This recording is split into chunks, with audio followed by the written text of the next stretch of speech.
Audiolibros en 15 minutos. Suscríbete al canal y explora un nuevo libro cada día. La narración de historias, aunque no se enseña en la Facultad de Derecho, es una de las habilidades más importantes que puede tener un abogado. Para ser un abogado eficaz, debe poder convencer a un juez o jurado de que vea las cosas como usted las ve. Los mejores abogados lo hacen elaborando una narrativa convincente, ganándose así a los jurados y jueces, y ayudando a establecer la confianza de sus clientes. Sin embargo, elaborar una narración estelar requiere buenas habilidades narrativas. Entonces, veamos cómo un abogado puede transformar su caso en una gran historia. Empecemos por el principio. Cuando un abogado se ocupa de un caso por primera vez, es su responsabilidad estudiar, analizar y comprender todas las pruebas que pueda tener en sus manos. Estas piezas son los pilares de la narración. Los detalles de las pruebas proporcionan los personajes, las motivaciones, las acciones y el conflicto que forman la trama y conducen a una resolución. Además, tener una sólida comprensión de la narración de historias no solo beneficiará a la hora de presentar tu argumento ante el tribunal, sino que también puede ayudarte a conseguir clientes e incluso a convencer a tu jefe de que te dé un ascenso. A pesar de sus beneficios manifiestos, el arte de contar historias recibe poca atención en las facultades de Derecho. De hecho, no hay ningún curso en el plan de estudios actual que enseñe nada sobre la narración de historias. En cambio, los estudiantes aprenden sobre redacción jurídica y habilidades de investigación, tareas técnicas y aburridas que no requieren creatividad.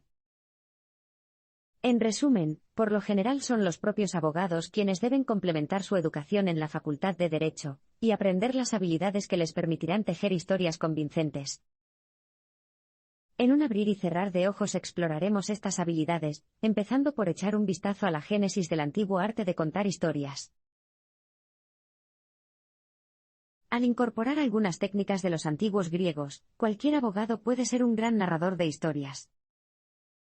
Las raíces de la narración moderna se remontan a la antigua Grecia, y a las obras del filósofo fundamental Aristóteles. Aristóteles fue el primero en identificar los tres elementos clave de una narración convincente: ethos, logos y pathos, que, en inglés, se traducen en credibilidad, lógica y emoción. Cada uno de estos elementos forma un lado del triángulo retórico, aunque el énfasis que le des a cada elemento individual cambiará según el material que estés tratando. Por lo tanto, como abogado, es posible que esté armando un argumento que tenga un componente emocional particularmente fuerte. Sin embargo, si quiere que ese argumento tenga éxito, no puede pasar por alto los otros dos. Por ejemplo, supongamos que presentas los hechos de tu caso con una lógica rigurosa e incluyes la emotividad al describir los motivos apasionados de tu sospechoso. Bueno, aún necesitas fuentes creíbles, como un testigo que pueda confirmar la veracidad de la historia. De hecho, la credibilidad está realmente en el centro de la profesión legal.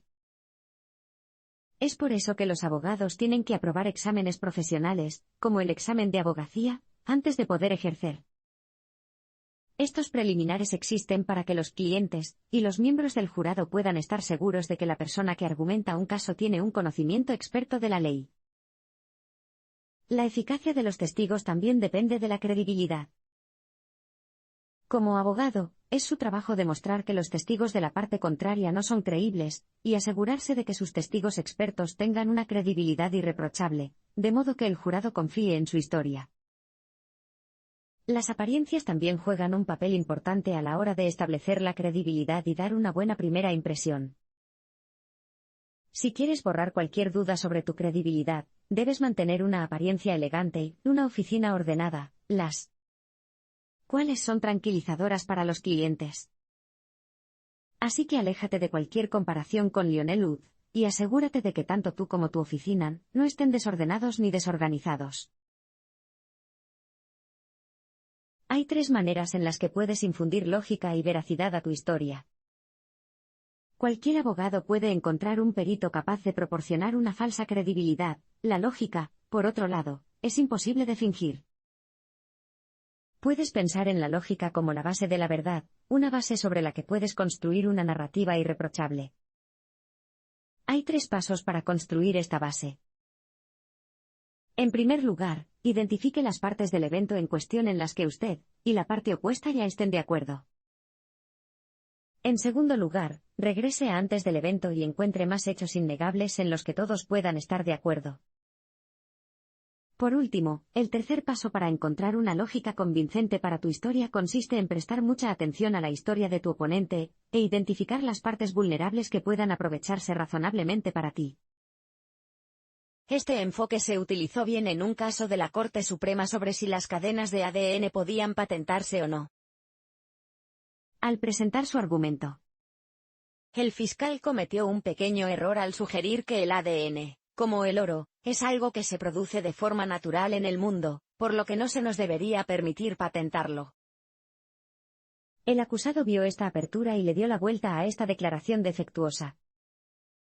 Explicó que el ADN también es como un medicamento recetado, ambos son un conjunto de moléculas, y los medicamentos recetados ya han sido patentados.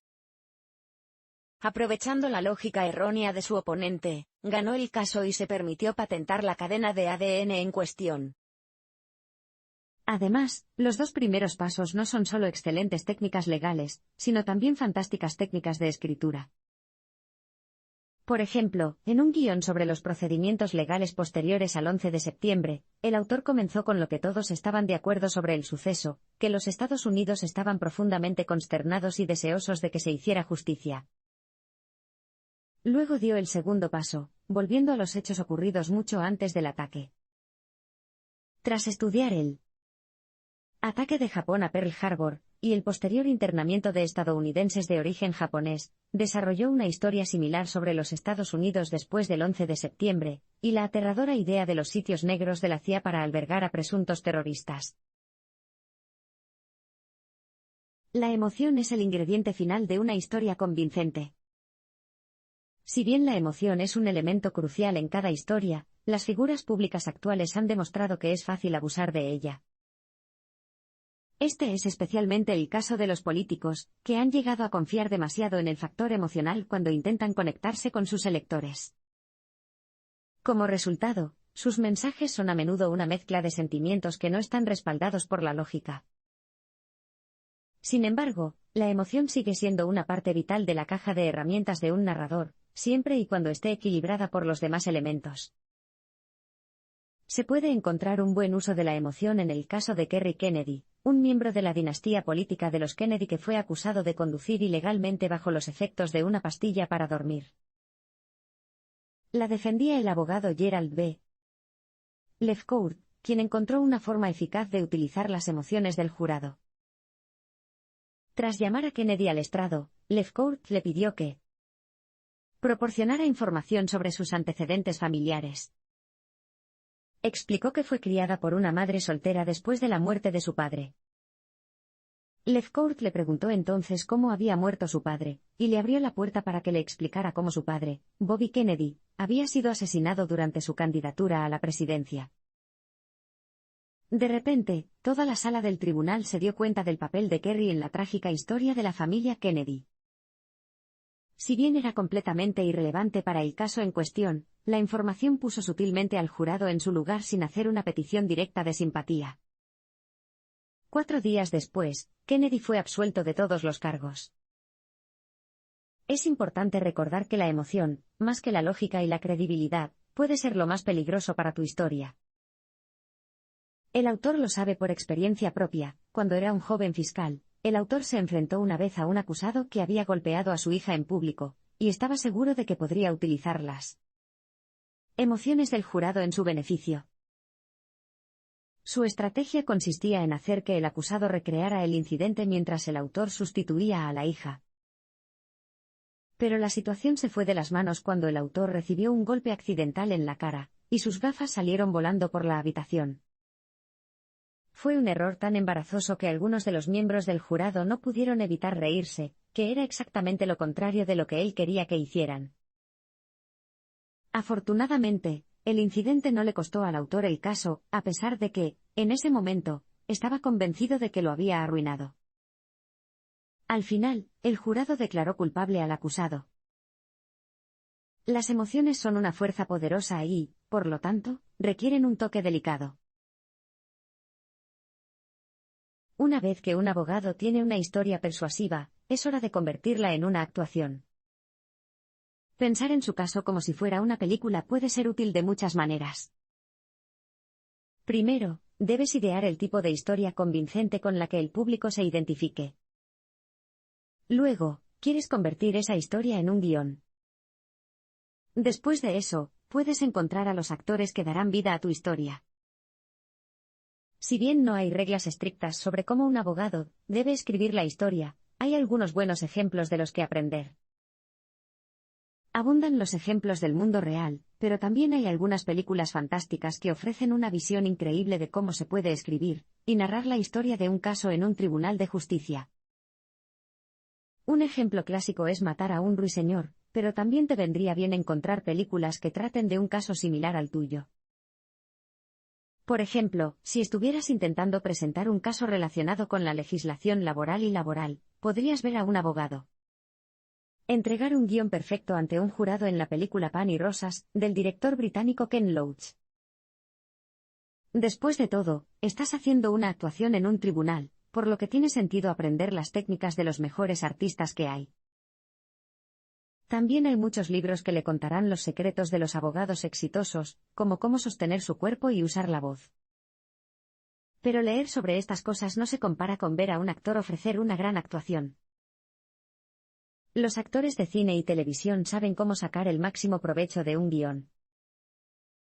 El actor Michael Badalucco era un habitual del drama legal de Practice, e hizo innumerables anotaciones en sus guiones para poder sacar el máximo provecho de cada línea. Al tratar un caso relacionado con la mala conducta de la policía, escribió una nota, en mayúsculas, que decía: «Es despreciable». Notas como estas no estaban hechas para ser pronunciadas, pero le ayudaban a mantenerse auténtico, y le recordaban el mensaje que su personaje intentaba transmitir al jurado, un hábito que también te vendría bien desarrollar. Técnicas como estas seguramente ayudarán a un abogado a ofrecer el desempeño más convincente posible.